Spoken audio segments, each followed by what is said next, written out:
Welcome to the Wanting to Wealthy podcast, where we talk about everything money related.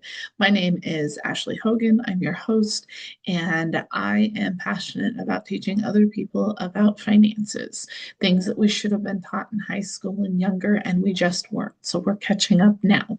So today's podcast episode is about estate planning. And when we're talking about estate planning, we're talking about managing our money after death as opposed to while we're still alive. There are things that we can do while we're still alive that makes that a lot easier for our family members or friends, whoever is in charge of dealing with your stuff and your body when you pass. And it's not a age related thing because we never know what's going to happen when we step out the door or when we wake up at the beginning of each day. So, with that in mind, there is just a note that I am not an attorney and this is not legal advice. I do suggest that you check the rules and regulations of your particular state and that you check with an attorney and get these things taken care of. What one of my mentors always says is taking care of your estate planning while you're still alive is like a love letter to your family. It makes their ability to grieve be the center of what's happening after you're gone instead of them trying to navigate the legal and financial world. So when we're thinking of estate planning, most people think of two things: wills and trusts. So I can talk about a couple of different things and how each of those are involved. So a will is a legal document that is how you would like your estate to be distributed. So this is going to include things like your name, your spouse's name, your children's name, maybe your grandchildren's names if you have them, who should be in charge of your estate, and a backup, ideally. This is also going to be it can be broad or it can be specific. It can be, I want to leave all of my things to my significant other, or it can be, I want to leave my jewelry to my granddaughter and my car to my grandson, and so on and so forth. And you can get really specific and nitpicky. I will tell you that it's a lot easier to have this all set out in the idea that there's no question on what you wanted done. And in your will, there's a few different things that will be relevant based upon your state. Every state has slightly different things that need to happen.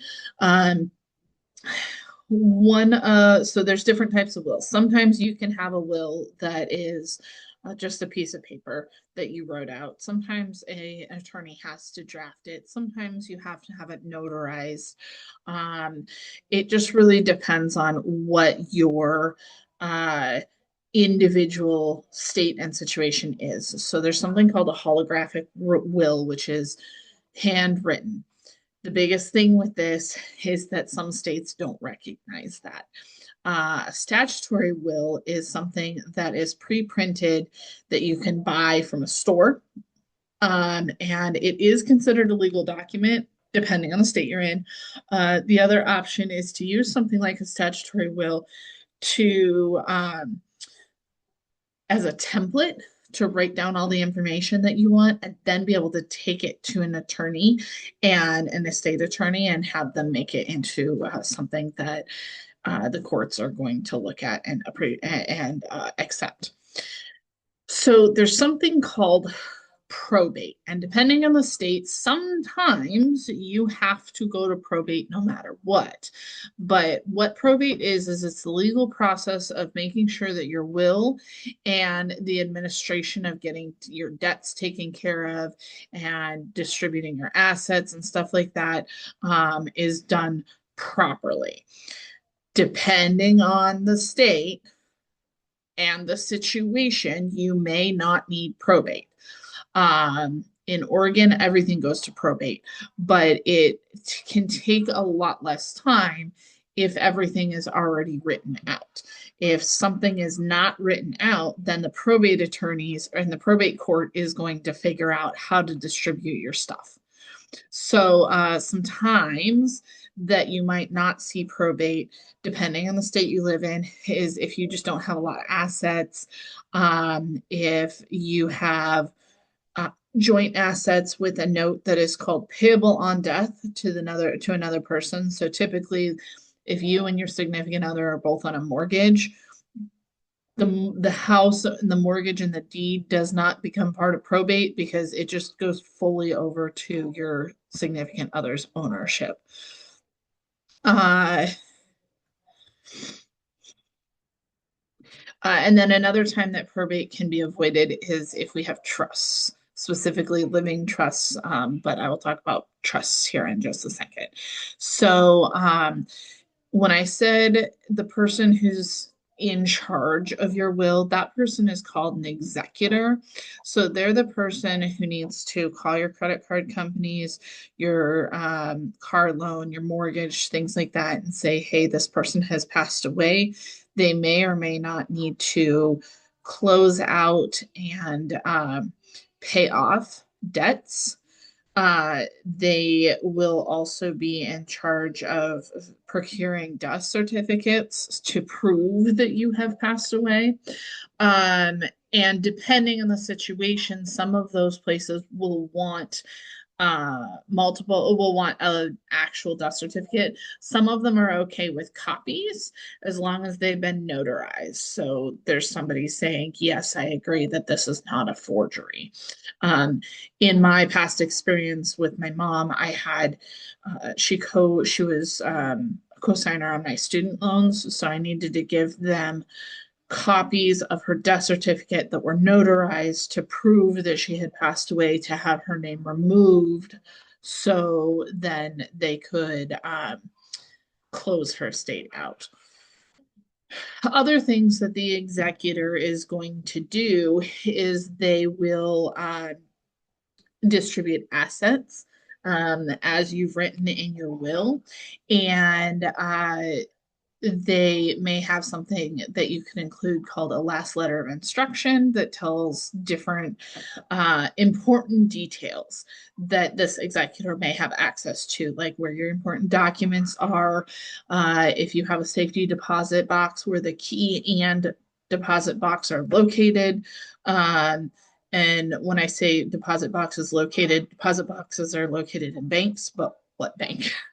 Bank account information, passwords, what you want your funeral arrangements to look like. If you've already paid for funeral arrangements, I know some people prepay for like their burial plot or their casket or their cremation, things like that. So it's not something that their family has to be burdened with. All of that's typically in that last letter of instruction. What I usually suggest with people is once they have their will or trust in place, they put it someplace safe, like a safety deposit box, like a gun safe. Worst case, you don't have access to any of that, put it in your freezer, put it in a Ziploc bag, and then put it in your freezer because at least then it will, it should survive like a house fire or a wildfire, right? And then let somebody know where it is, or make a copy of it and have that person hold on to it in their house. Um, if your executor if your executor is older than you, it's always a good idea to have a backup executor, um, or just in general. I think it's important to have that backup executor just to help if that executor for example my grandmother and her husband had their wills in place, they had their power of attorneys in place, all of these things. My grandmother had her husband as primary and my aunt as backup, and her husband had my grandmother as primary and his daughter as backup. Well, my grandmother passed away, so if he hadn't have had time to redo his will, the backup just falls into place, which is really helpful. The other thing that you will need to do is have a guardian named for your children. Anybody under the age of 18, depending on the um, state, there can be different rules if you haven't named a guardian, if the guardian is named and they're not biologically related to you, if I know some states, they may stick the kids in the foster care system until they find a relative who's willing to take them if a guardian has not been named. But whoever you name, please, please, please tell them you named them. I know that there's movies about people not realizing that they've been named as guardians of children, and then their friend or relative passes away, and now they're trying to figure out what to do because they were blindsided by one or more children. So it's always a good idea to name a guardian, name a backup guardian, and then let them know so they're aware that this could be a thing. In some potential future. So, when we're looking at different types of wills, the simple will just leaves everything to your significant other. Um, for most wills, that significant other you need to be legally married to. If you're common law marriage or long term partner, sometimes that is a problem. Depending on the state, uh, most simple wills are not taxable because the value is under $1 million, and then there's not tax implications as well. There is also something called a traditional marital shared will, which leaves one half of the estate to the spouse and the other half to someone else, which is typically children. Your children may be subject to inheritance taxes. Typically, the spouse is not, but while I said I was not an attorney, I'm not a tax accountant either, and those rules change. So that might be something to think about as well. So the other thing you can do is create a stated dollar amount will, which allows you to leave very specific amounts to each beneficiary. The drawback of this type of will is that it may not always reflect your intentions at the time of your death. Therefore, say somebody's really made you angry and you want to write them out of your will. So you give them $1. If you've then patched that relationship, remember to change your will or that person's going to feel real hurt later on. So the other thing you can do is instead of dollar amounts, you can do it based on percentages. So as you gain or lose money throughout your lifetime, I shouldn't say lose, I should say spend, gain or spend money throughout your lifetime, that will change as a percentage of that money that is left. So I suggest that you make some sort of will no matter what time of your life you're in. Then from there, I would suggest changing it whenever you have big life things happen. So, if you get married or get divorced, if you have a child, if you adopt a child, if you buy a house, if you get a big inheritance from somebody else who's passed away, anytime there is big things happening, updating your will is a really good idea. And there's lots of companies out there where you can do that. There are few companies, very few companies, but I can put a link in the show notes that allows you to get a will and then update it annually with no additional cost. So we have a few other things that we can consider. So many of us become physically or mentally disabled before we pass away. If we live long enough, this can be a thing. So what we can do is we can do a couple of different things. One is create a living will or a healthcare advance directive. And what this is going to do is tell the people who are first and second in doing your care, in executing your care, what you want. Do you want extreme measures taken? Do you want a DNR? Do you want um how do you want to be cared for? When do you want to be put into a assisted living or memory care facility? That's what that is. Most of the time, you can get those from your local hospital with no cost. And then you can do a couple of things, either have witnesses sign it, and then again, stick this at the very least with the people who are willing to be in charge. If something were to happen to you, give them a copy of it. Make sure that they're okay with it. Some people will be too emotionally distraught to be able to act in the interest that you want them to act in. And if the hospital doesn't know about, or the care facility doesn't know about your advance directive, then they may act on that person's what they're saying instead of your advance directive. So typically, what I see happen is people who are having major surgeries, um, even so routine as, say, a knee replacement, but maybe a cancer surgery, things like that. They will put a advance directive on file with the hospital, so the hospital has what you want and who is in charge of helping you. I've seen situations where people do not have an advance directive, and if they're then not married to their significant other, depending on the state, you may have to go next of kin. So I saw a situation where someone had an estranged cousin, and they were called to make life altering decisions on this person's behalf because the cousin wasn't married to his long-term partner and did not have a advanced directive. So then the cousin um, who was called had to make decisions to for somebody that they haven't talked to in 20 years because they were the closest next of kin, which is a really weird situation, but it does happen. And then secondarily to that, make sure that your care, care facility, whether it's a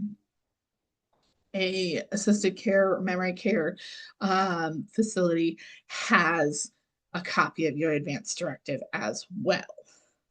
Another thing you could do is have a power of attorney. So this is a document that gives financial and legal decision-making abilities on your behalf. They a lot of times, and what I've done is we'll see people who have a military spouse give power of attorney to their stateside spouse so they can act on their behalf, especially when it comes to financial stuff. That way, the credit card company will talk to you, the mortgage lender will talk to you, because if you're not on the paperwork, then they say, oh no, we can't talk to you unless you show them a power of attorney that says, yes, you can. When my husband was working in the union, we had a power of attorney so I could act on his behalf if he was out of state, for example. So powers of attorney can be limited or unlimited. It just depends on the circumstances involved with that. You sometimes hear the word durable power of attorney. That's kind of an unlimited one versus a power of attorney or a restricted power of attorney that only is, you have a power of attorney on my medical decisions or on my financial decisions, so you can restrict how much access that person has.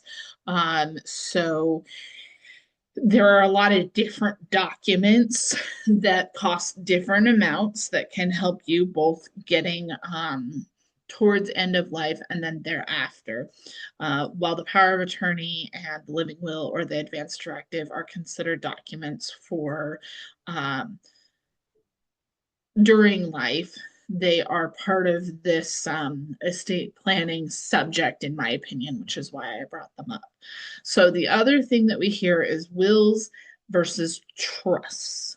Okay, so a will is a document talking about what you want in end of life. A trust is an entity created by a trustor whose assets are managed by someone called a trustee, or trustee of the for the benefit of a beneficiary or beneficiaries.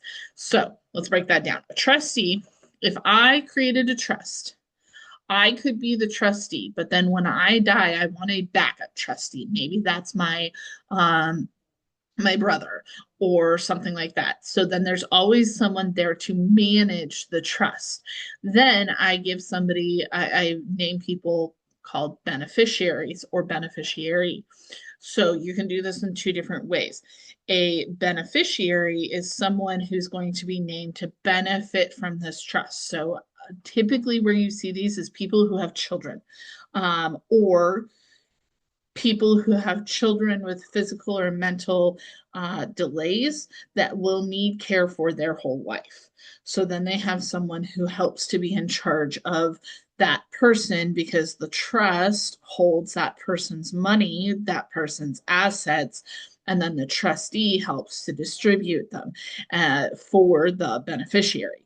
So we can have a couple of different types of beneficiaries. We can have linear beneficiaries where one person's the beneficiary, and then when that person passes away, the next person's the beneficiary, and then the next person's. Or we can have tandem beneficiaries where the beneficiaries can be like, my three kids, I don't have three kids, but if I had three kids, are all 33 and a third percent beneficiary unless one of them passes away or doesn't do what I asked them to do in the trust, and in which case their piece would be equally split between the remaining children, or their piece would be passed down in equal parts to their children. So you can establish it in a lot of different ways. So the idea is to create protected like tax shelter, because there's a lot of different tax implications with trusts that are different than the way wills are written.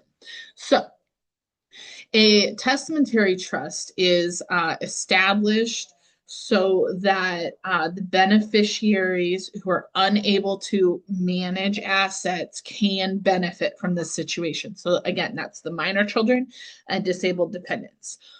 Secondarily to that, and the ones you hear most often, is called a livable trust, a living trust with either irrevocable or revocable. So first, a living trust is established while the person, the grantor or the trustor, is still alive. It does not become a matter of public record upon your death the way a will does. So it can be a trust that just continues as long as we add trustees and beneficiaries. So within the living trust, there are two types. There's a revocable trust. So this is where the grantor or the trustor, who is the technical owner of the assets, can say at some point, I want these assets back. They can revoke it, they can take it back. What this does is it avoids the probate process, but it may not shield the person from estate taxes, uh, or the assets from estate taxes. So where I've seen this backfire is when someone was running out of money, but they had their house in a trust.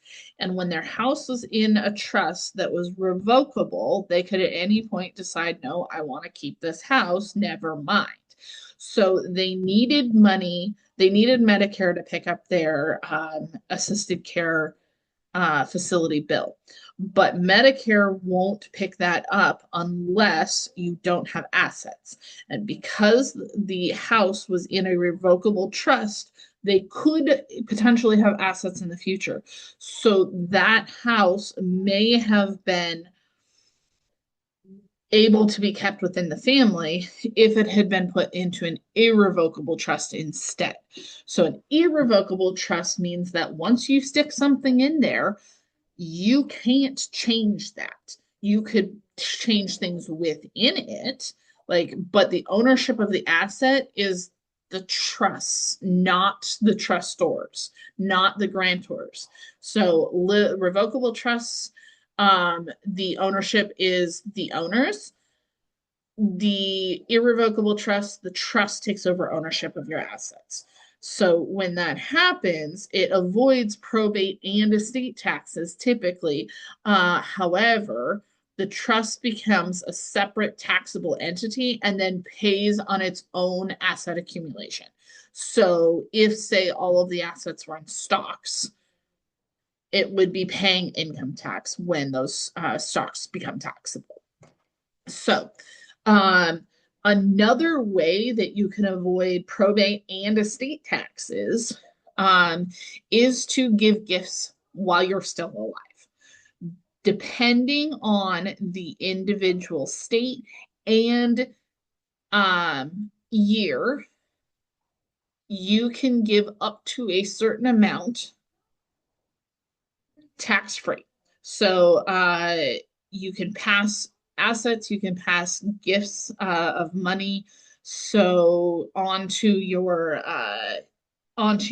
whoever you want to give them to, your family or friends or whatever, while you're still alive. The federal government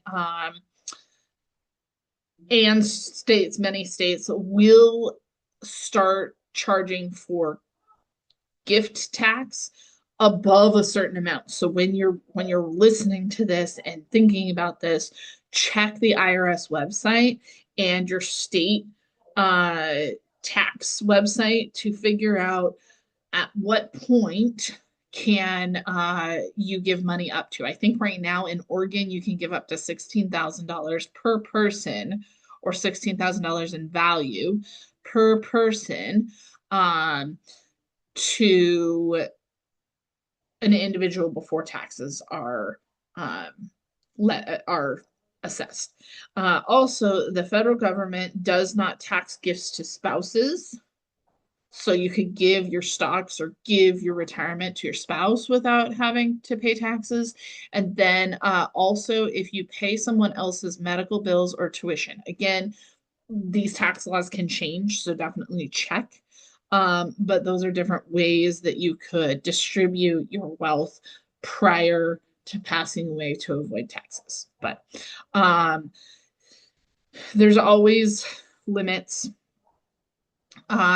Sometimes there is a limit on how soon you can give away stuff before your death. So, uh, what I've seen happen is somebody found out that they were dying, and then 6 weeks later they passed away, but they gave away all their stuff. They were still charged estate taxes and inheritance tax on stuff like this because it was such a fast moving thing. Um, you can The best thing to do is look at what you have as a whole. Talk to a financial manager, and I put resources in for that. Look at what you have as a whole. Figure out what is the best option for you. Who do you want to benefit from your passing? How do you want things paid for? What kind of debt do you have?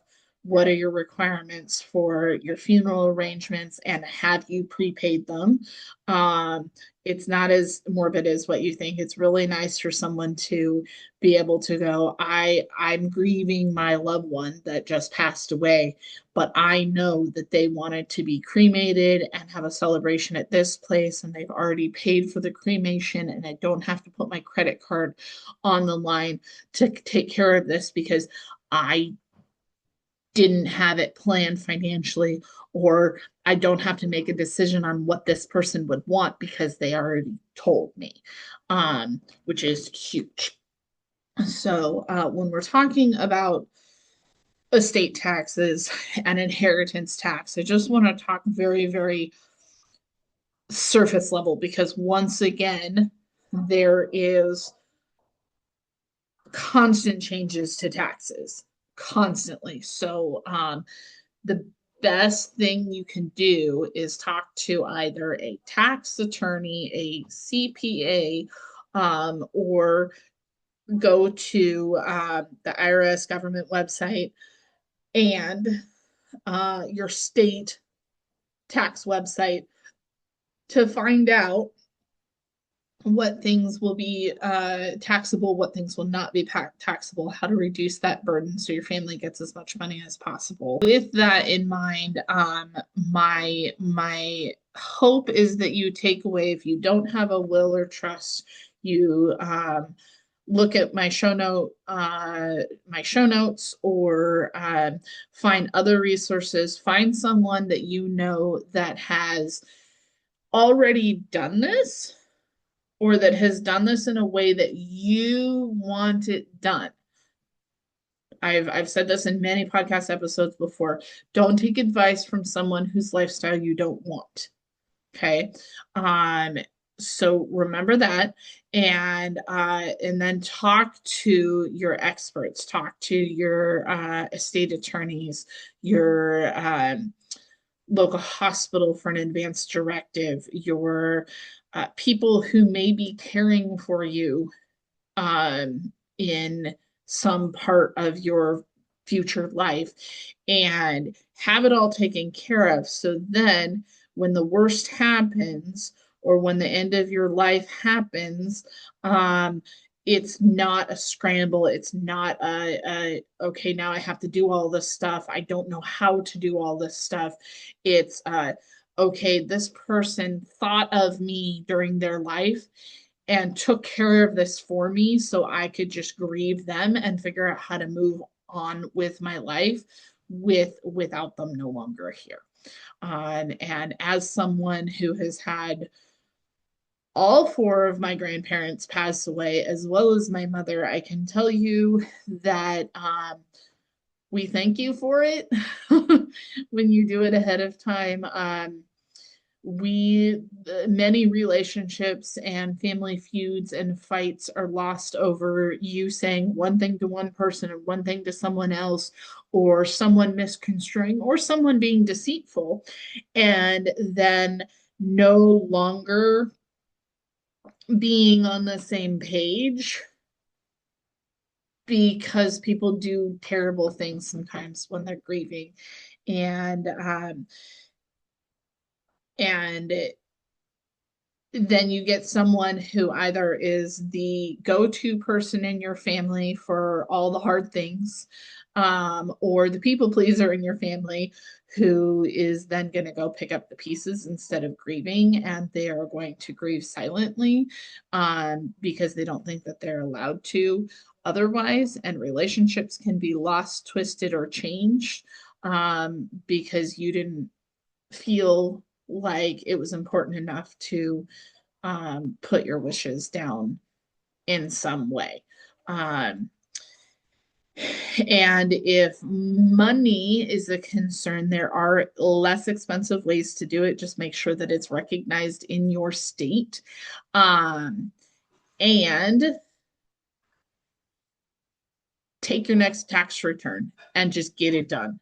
Um, for example, most times it costs about $800 to get a will if you're going to just go to an attorney. Like I said, there are other programs that will make it less expensive, which I'll put in the show notes. And uh, a trust is going to be somewhere between $2,500 and $5,000. So if you get that in a tax return, just get it done, or talk to an attorney for 20 minutes and see what they think is the best option for you and your family. Or start gifting things, so you have less things to deal with within your estate. Like, figure out the plan that works best for you. DM me if you would like to go over things at Wanting to Wealthy on Instagram and Facebook.